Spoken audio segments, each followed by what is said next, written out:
Ah, c'est fait.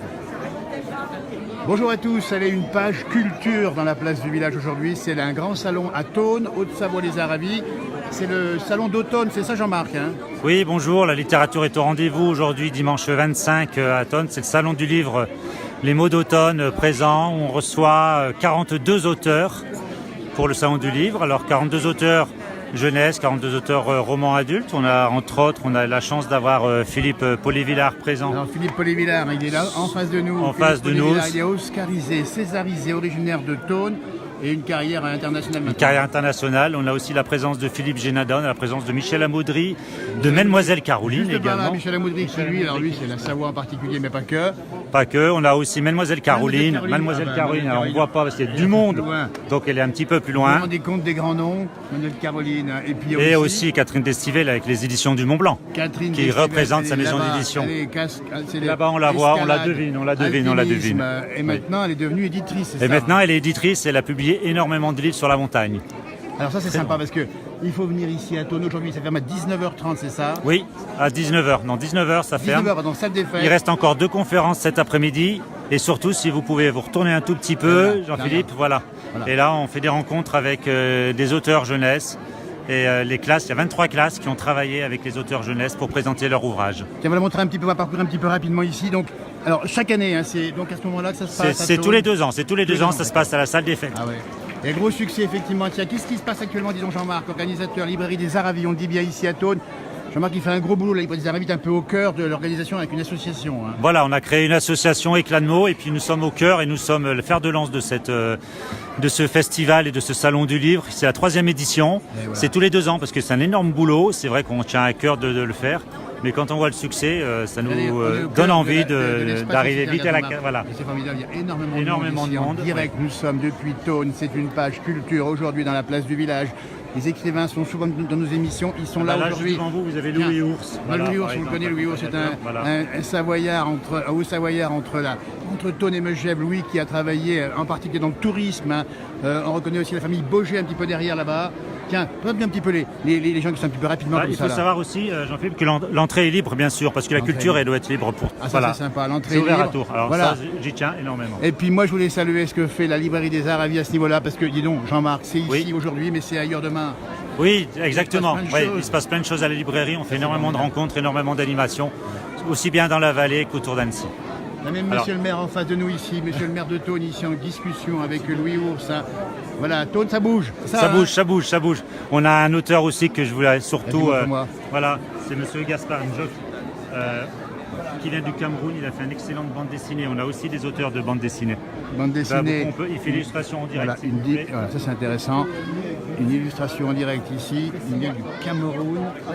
Et bonjour.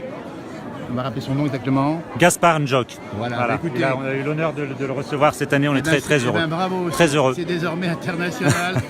Le salon d'automne à Thônes, c'est aujourd'hui, dimanche 25 jusqu'à 19h. Jusqu'à 19h ce soir. Oui. Et il y a un monde fou. Venez faire un tour parce que vraiment, pour vos livres d'hiver, dis donc, tu as un bouquin à nous conseiller. Tiens, la Librairie des Aravis, il y a un beau bouquin éventuellement là. Il y en a plein, j'imagine. Oui, il y en a beaucoup. C'est difficile de faire le choix parce qu'on peut prendre.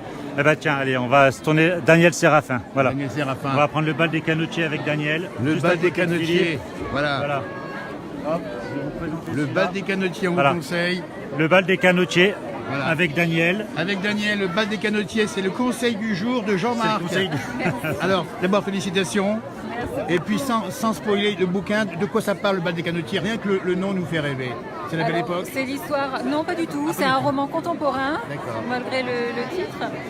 L'histoire de 2 sœurs, une histoire d'amour et de haine entre 2 sœurs jumelles au pays de Vincent Van Gogh. Très bien. Donc avec...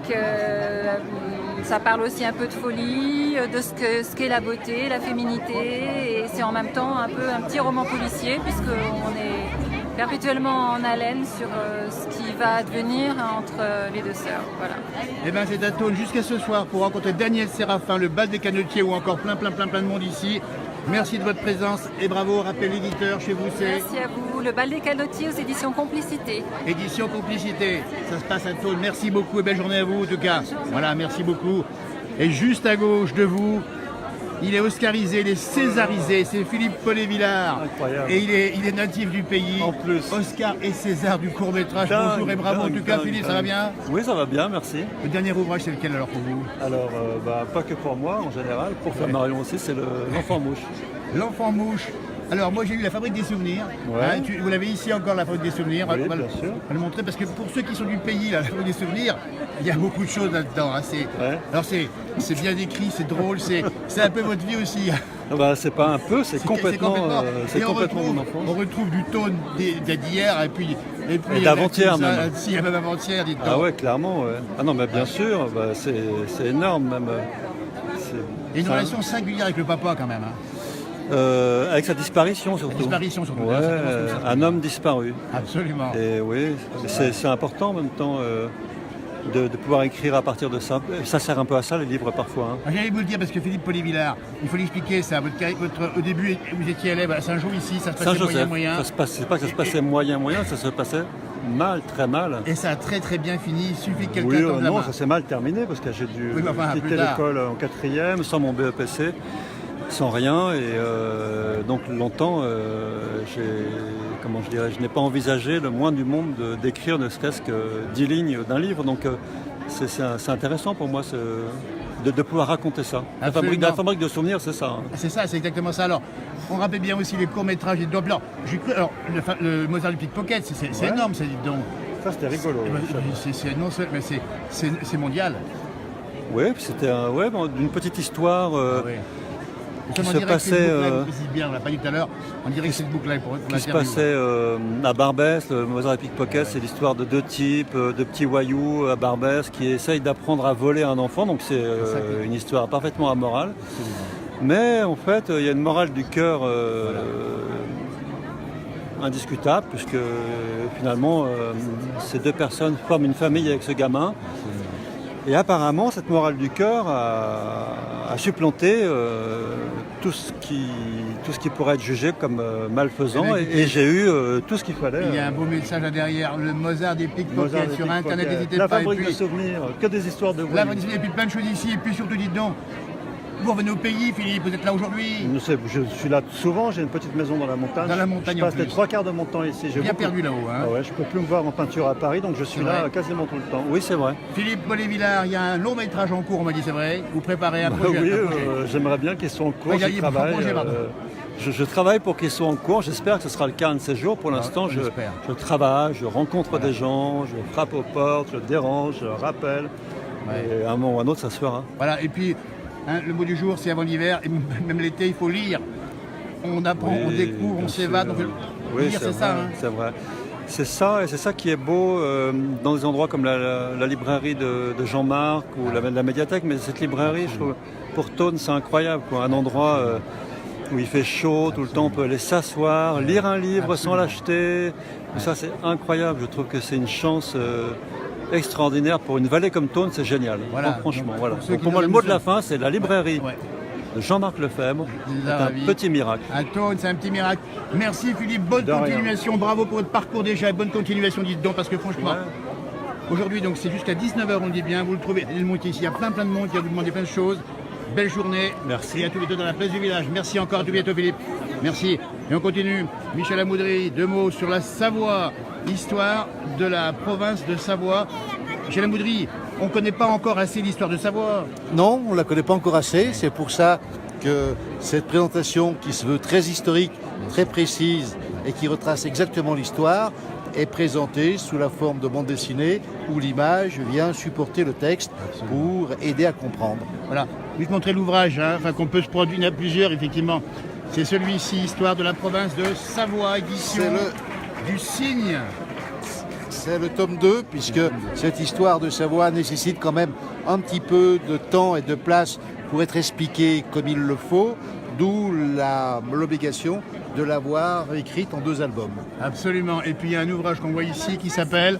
Alors celui-ci s'appelle La Savoie, une destinée française, qui évoque plus particulièrement la période de 1860. Il se dit beaucoup de choses sur cette période-là. Bien sûr. Donc j'ai essayé d'expliquer exactement comment les choses se sont passées et le contexte européen. Parce que quand Absolument. on recherche les Absolument. causes de la réunion de la Savoie à la France, il ne faut pas les trouver dans le fameux vote, mais il faut les trouver dans la réorganisation européenne de l'Italie. Eh bien écoutez, merci. Pour en savoir plus, n'hésitez pas, c'est à Tône jusqu'à ce soir 19h. On dit bien ici, Michel Amoudry.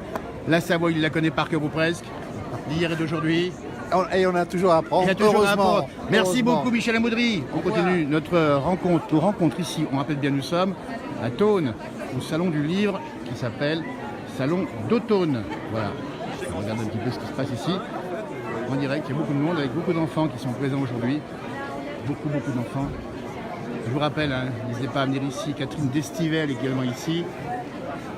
Elle est maintenant éditrice, édition du Mont Blanc. Et on va vous saluer. Et puis vous donner rendez-vous si vous souhaitez aujourd'hui 19h à Tône, au cœur des Aravis, avec plein d'auteurs et avec la bonne humeur et une bonne ambiance ici. Super sympa. Et bien voilà, merci, belle journée à vous, bon appétit. Et à tout bientôt à la place du village. Vive les pays de Savoie. C'est gentil, merci. Ce salon se tient à Tône, pas loin d'Annecy, nous sommes en Haute-Savoie, à Ravis. Et c'est jusqu'à ce soir, c'est un grand salon, hein, bien tenu, bien organisé. Vous avez des Aravis qui fait ça. Ça se passe super bien. Allez, on vous salue, bon appétit. Et puis, il fait bon montagne. C'était le plus brumeux en bas. Et n'hésitez pas à aller voir à droite ou à gauche. Il y a aussi la maison du Père Noël à Andilly qui a ouvert ses portes. Si vous avez des petits-enfants ou des moyens-enfants, même des grands-enfants, ou même pour vous-même, n'hésitez pas. Allez, salut, bonne journée. Et au revoir. Merci.